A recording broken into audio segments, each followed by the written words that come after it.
the big focus for the hour because it's a big day for Earth science and space tech. NASA and ISRO's joint mission NISAR is set to launch in a while from Andhra Pradesh and Sriharikota. Now, all we are looking forward to is this historic launch, but let's also listen into what Union Minister Jitendra Singh said in Lok Sabha about the same. At 1740 hours Indian Standard Time, we would be launching the first ever ISRO-NASA collaboration satellite called NISAR, which is going to be a game changer as far as our disaster responses are concerned, disaster monitoring is concerned, also as far as our competencies to predict, to manage landslides, volcanoes, cyclones, etc. And this is going to be the first of its kind technological venture.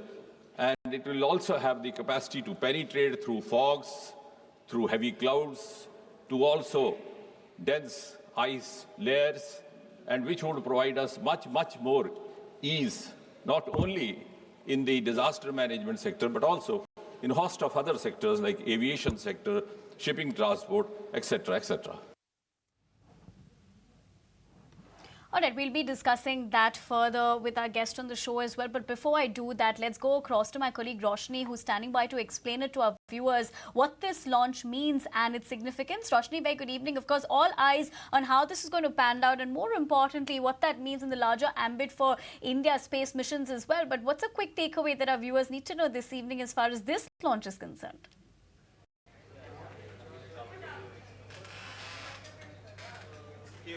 The countdown has begun. We are just 10 minutes away from the launch of NISAR, a game-changing Earth observation satellite developed jointly by NASA and ISRO.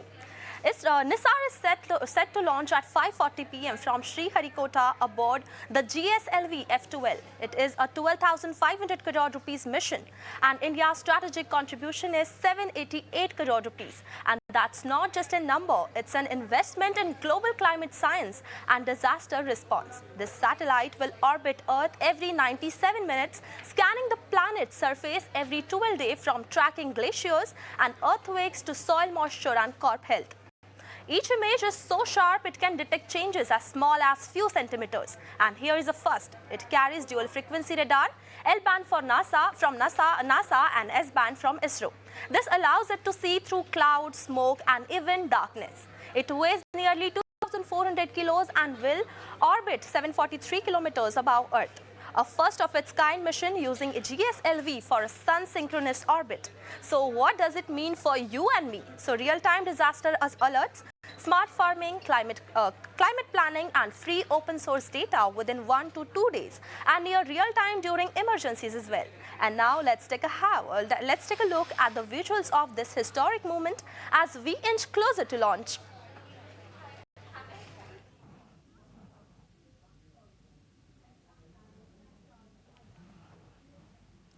All right, Roshni, thank you for joining us with that. But of course, we'll get talking further about what that essentially means as well. So joining me on the show is R.C. Kapoor, former scientist and professor at the Indian Institute of Astrophysics. Professor Kapoor, thank you very much for taking the time out, joining us this evening on ET Now. Of course, my colleague put into perspective as to essentially what we're looking at here. But Professor Kapoor, NISAR is being described as the most powerful Earth observation satellite ever. But the question here, what exactly makes it stand out from anything that we have launched before? See, it's a dual frequency synthetic aperture radar system. And for the first time, ISRO and NASA have joined in such a major way for the purpose of Earth observation. And because there are two radars here, and they operate at two different frequencies. The L-band SAR operates at 24 centimeter wavelength, and the ISRO's S-band SAR will operate at 12 centimeter wavelength.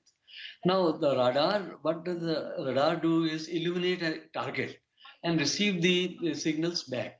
And then that signal is compared to the sent waves, and between them, how the things have changed. For example, the state of polarization and the signal strength and any time delay effects. So working with that, using some basic laws of physics, we are able to take some very precise, high definition, high resolution pictures.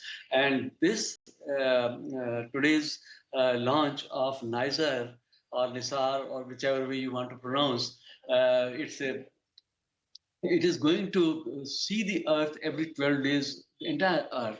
So the land mass and the ice cover and the vegetation cover, including forests, all of that is going to be in its view.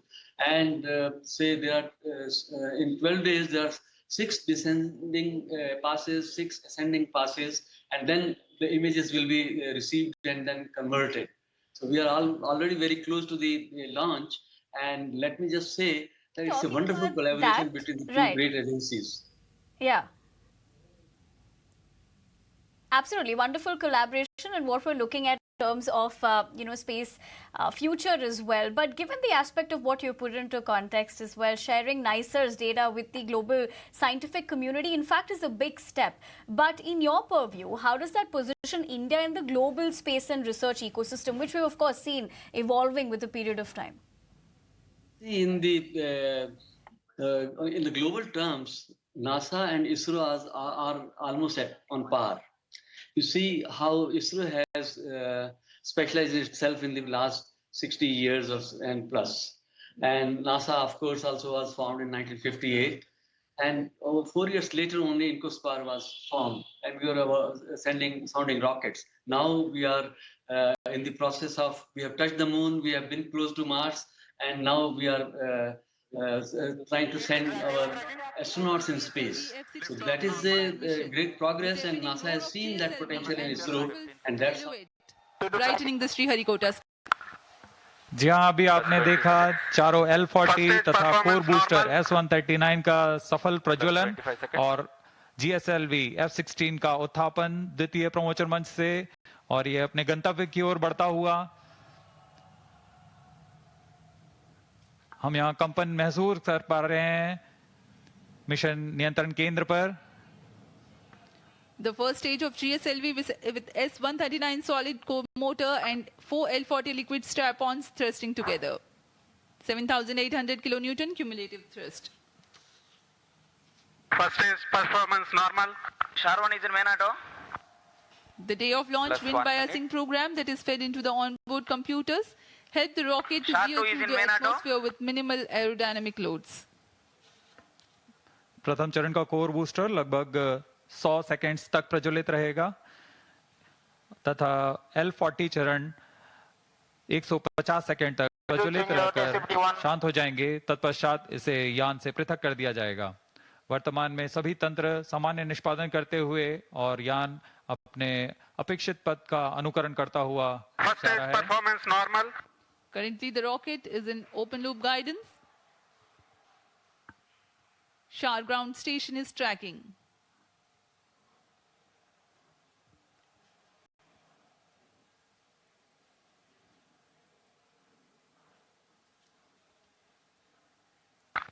S139 burnout. Core booster का प्रज्वलन समाप्त हो चुका है। Here Plus we have 2 an minutes. announcement from the Range Operations Director that the booster has stopped its operation. The 4 L40s are thrusting still. First stage performance normal. प्रथम चरण का कार्य निष्पादन पूरी तरह सामान्य। यान उद्दिष्ट दिशा की ओर अग्रसर होता हुआ वर्तमान में प्रथम चरण प्रज्वलित है। L40s प्रज्वलित हैं। इनका कुल कार्यकाल 150 सेकंड का होगा। L40 shut off. GS2 ignited. GS1 separated. 1S. IS 1/2 main separated. जी हाँ, अभी आपने सुना रेंज ऑपरेशन निदेशक ने इसकी पुष्टि की है। प्रथम चरण को सफलता से पृथक किया जा चुका है Payload तथा fairing separated. द्वितीय चरण का प्रज्वलन शुरू हो चुका है।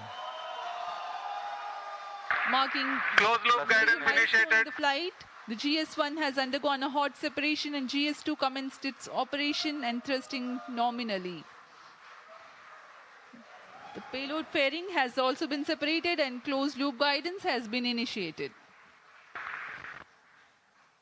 जी हाँ, इस दौरान Second stage performance normal. वातावरण बाहर जा चुका है, इसलिए पेलोड फेयरिंग या ऊष्मा कवच की आवश्यकता नहीं रहती, इसलिए इसे यान से पृथक कर दिया जाता है। और अब यान क्लोज लूप गाइडेंस के अंतर्गत है और स्वतः ही अपना दिशा निर्धारण कर रहा है। Powered by the Vikas engine that uses the Earth storable propellant combination of UH-25 and N2O4, the second stage of GSLV develops 846 kilonewton thrust in vacuum. Burn time for this mission of GS2 is 140 seconds. +4 minutes.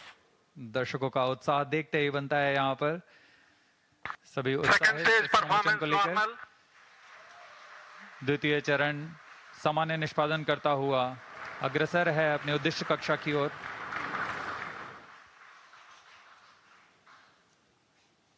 इसमें इस चरण में UH-25 तथा N2O4 ईंधन का प्रयोग किया जाता है। यह विकास इंजन द्वारा संचालित है। इस चरण का कुल प्रज्वलन काल लगभग 150 सेकंड का होगा। Cryo stage start authorized. जैसा कि हमने पहले बताया था, द्वितीय चरण Second प्रज्वलन stage के दौरान performance ही normal. तृतीय चरण को अनुमोदित कर दिया जाएगा। There is a confirmation of the authorization of the third stage or the cryo stage GS2 thrust cutoff. operation. The second GS2 stage separate. has completed Stage its ignition operation and was commanded. jettisoned from the ongoing vehicle. द्वितीय चरण के सफलतापूर्वक प्रदर्शन के पश्चात Cryo इसे stage यान से ignition पृथक कर दिया confirmed. गया है और तृतीय तथा अंतिम चरण का प्रज्वलन शुरू हो चुका है। The यह बहुत ही cryogenic जटिल चरण है। इसके साथ ही दर्शकों का उत्साह। यह अंतिम चरण है जो उपग्रह को उद्दिष्ट कक्षा की ओर जाएगा।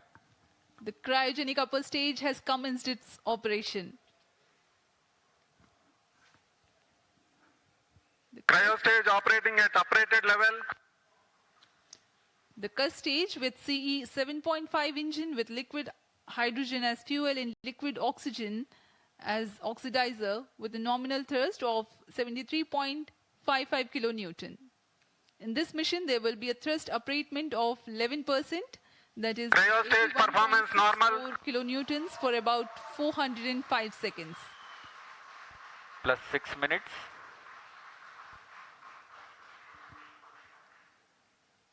वर्तमान में तृतीय चरण क्रायो अपर स्टेज कार्यरत है। इस दौरान यह लगभग 75 किलो न्यूटन का प्रणोद उत्पन्न कर रहा है। यह चरण लगभग 850 सेकंड्स तक जारी रहेगा।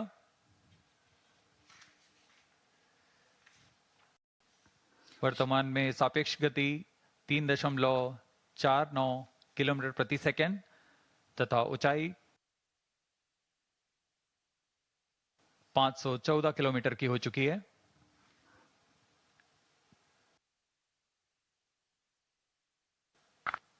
Cryo stage performance An normal. altitude of 528 kilometers. Shar and Trivandrum stations continue to extend tracking and telemetry support. When the cryo stage had commenced action, the instantaneous relative velocity was 3.5 kilometers per second.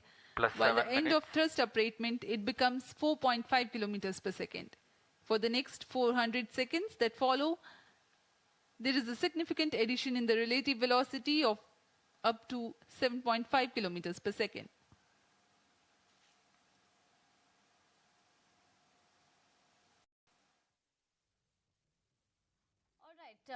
We just did look at how that has been successful as well in terms of the liftoff. But that is more on given the fact that what we're looking at right now. But let's move on to the big development.